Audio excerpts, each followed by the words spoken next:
नमस्कार दोस्तों, Saraswati study channel में आपका हार्दिक अभिनंदन है। आज की इस वीडियो में हम 10वीं कक्षा का शुचि पर्यावरण प्रथम पाठ, जो कि प्रोफेसर हरिदत्त शर्मा के द्वारा रचित संग्रह लस लतिका से लिया गया है, उसकी व्याख्या प्रस्तुत करेंगे। इस पाठ के अंदर शहरों में बढ़ रहे प्रदूषण के प्रति चिंता व्यक्त करते हुए कवि शहरी जीवन से आतंकित मनुष्यों को वन प्रदेश की ओर चलने की अभिलाषा व्यक्त करता है। तो इसका प्रथम श्लोक है, द्रुहम अत्र जीवितम जातम प्रकृतिरेव शरणम शुचि पर्यावरणम। अर्थात द्रुहम मतलब कठिन हो गया है, अत्र यहाँ पर जीवितम जीना, जातम प्रकृतिरेव शरणम शुचि पर्यावरणम, और शुचि पर्यावरण के लिए प्रकृति की शरण में ही जाना चाहिए। महानगर मध्य चलद निषद कालायस चक्रम। महानगर मध्य मतलब बड़े बड़े शहरों के बीच रात दिन चलता हुआ यह चक्र अर्थात पहिया, क्योंकि महानगरों के अंदर वाहनों का शोर बढ़ता ही जा रहा है। तो ऐसे वातावरण में मन शोष्यत, मन सूख गया है, तनु पेश्यद भ्रमति सदा वक्रम, और ये पहिया हमेशा टेढ़ी चाल चलते हुए शरीर को पीस रहा है। दुर्दांतई दशनई अमुना सयान एव जनग्रसनम, और इसके भयंकर दांत से जनग्रसन मतलब इसके भयंकर दांतों से मनुष्य का निरंतर विनाश हो रहा है। तो इसलिए कवि इस प्रदूषण की भयंकरता को प्रदर्शित कर रहा है। अगला श्लोक, कज्जल मलिनम धूमम मुंचति शतशक्ति यानम। कज्जल मलिनम धूमम मुंचति शतशक्ति यानम। शतशक्ति यानम सैकड़ों यान जब वो चलते हैं तो काजल के समान काला धुआं छोड़ते हैं। वाष्पयान माला समधावती वितरंती ध्वनम। वाष्पयान माला अर्थात रेलगाड़ियों की जो पंक्तियाँ समधावती दौड़ती हुई, ध्वनम ध्वनि करती हुई, कोलाहल करती हुई घूम रही हैं। याना नाम पंक्तियों है अनंताम कठिनम संसन्नम। अनंता मतलब असंख्य, गिनना ही मुश्किल है। वाहनों की इन असंख्य पंक्तियों को देखकर ऐसे वातावरण में रहना, कठिनम संसन्नम रहना बहुत ही मुश्किल हो गया है। तो कवि ने यहाँ पर प्रदूषण की भयंकरता को स्पष्ट किया है। थर्ड श्लोक, वायुमंडलम भृशम दूषितम नैहि निर्मलम जलम। यहाँ पर कवि कह रहा है कि वायुमंडल जो है वो भृशम बहुत अधिक, दूषितम दूषित हो गया है, और कहीं भी न ही निर्मलम जलम निर्मल जल नहीं है।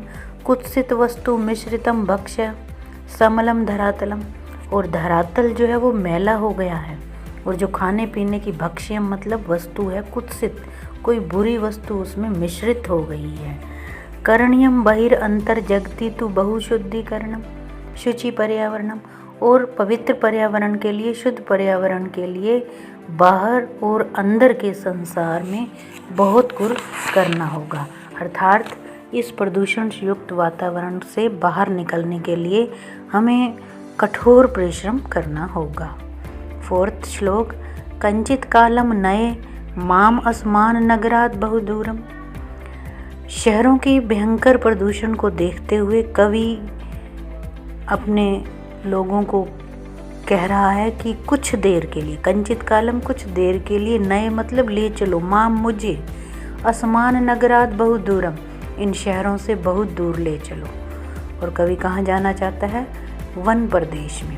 प्रप्ष्यामि ग्रामांते, ग्रामांते मतलब गाँव के अंदर जाकर वो क्या देखता है? निर्झर झरने, नदी पय पूरम, और नदियाँ जो कि जल से भरी हुई हैं। एकांते कांतारे क्षणम अपि में सयात संचरणम, और एकांत में, कांतार जंगल में थोड़ी देर के लिए ही मुझे ले चलो शुचि पर्यावरणम, जहाँ पर वातावरण बहुत ही पवित्र है, बहुत ही शुद्ध है। ऐसे वातावरण में कवि कुछ देर के लिए घूमना चाहता है। अगला श्लोक, हरित तरुणाम ललित लतानाम माला रमणीया कुसुमावली समीर चालिता सयानमय वर्णिया नव मालिका रसालम मिलिता रुचिरम समगमनम शुचि पर्यावरणम। हरित तरुणाम, तरुण वृक्ष, हरे हरे वृक्षों की पंक्तियाँ, ललित सुंदर लता नाम माला, लताओं की माला, रमणियाँ बहुत ही सुंदर लग रही हैं। कुसुमावली समीर चालिता, समीर मतलब हवा के चलने से फूलों की जो वो पंक्तियाँ हैं वो हिल रही हैं, वर्णियाँ, और ये जो वातावरण है वो बहुत ही सुंदर दिखाई दे रहा है। नवमालिका रसालम मिलिता रुचिरम समगमनम, रुचिरम सुंदर, रसालम आमों की, नवमालिका, नवमालिका नई नई जो लताएं निकली हैं, कोपलें निकली हैं, ऐसे वातावरण में घूमना बहुत ही सुंदर लग रहा है। शुचि पर्यावरणम, और ये जो वातावरण है बहुत ही पवित्र है, शुद्ध है। अगला श्लोक, अयेचल बंधो खग्गुल कलरम गुंजित वंदेशम।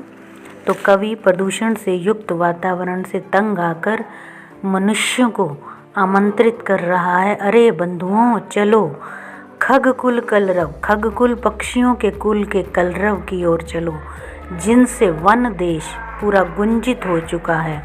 पुर कलरव संभृत जनेभ्य धृत सुख संदेशम, और जो नगरों के शोर से भ्रमित हुए लोग हैं उन्हें सुख के संदेश को धारण करने के लिए थोड़ी देर के लिए वन प्रदेश में जाना चाहिए। चाकचिक्या जालम न कुर्यात जीवितम संसरणम, चाकचिक्या जालम अर्थात चकाचौंध भरी दुनिया में कुर्यात नहीं हो सकता, जीवितम संहरणम जीवन के आनंद को अनुभव नहीं किया जा सकता जहाँ पर शोर ही शोर है।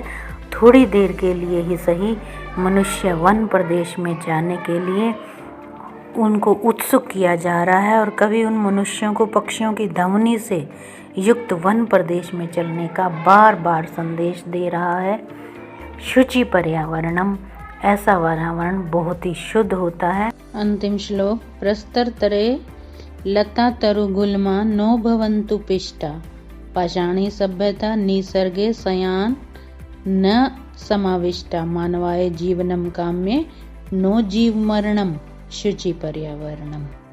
इस श्लोक में ये बताया गया है कि जिस तरह से प्रस्तर बोलते हैं पत्थर को, तले नीचे, पत्थर के नीचे लता तरु तरु पेड़ को, गुल्मा झाड़ियाँ, लताएं वृक्ष और झाड़ियाँ, नो भवन्तु पिष्टा, पिष्टा मतलब पिसना, पिस ना जाएं।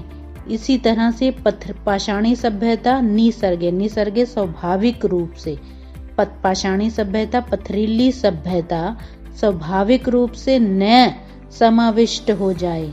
मानवाय जीवनम काम्ये, मानव के लिए जीवन की कामना करनी चाहिए हमें, न मरणम, जीव के मरने की कामना नहीं करनी चाहिए। शुचि पर्यावरणम, हमें शुचि पर्यावरण अर्थात पवित्र स्वच्छ वातावरण की इच्छा करनी चाहिए। कहने का अभिप्राय ये है कि महानगरों का विकास प्रदूषण से नहीं हो सकता, तो इसलिए मानव के लिए विकास की अगर हमने कल्पना करनी है तो हमें सब सर्वप्रथम प्रदूषण मुक्त समाज की कामना करनी चाहिए। धन्यवाद।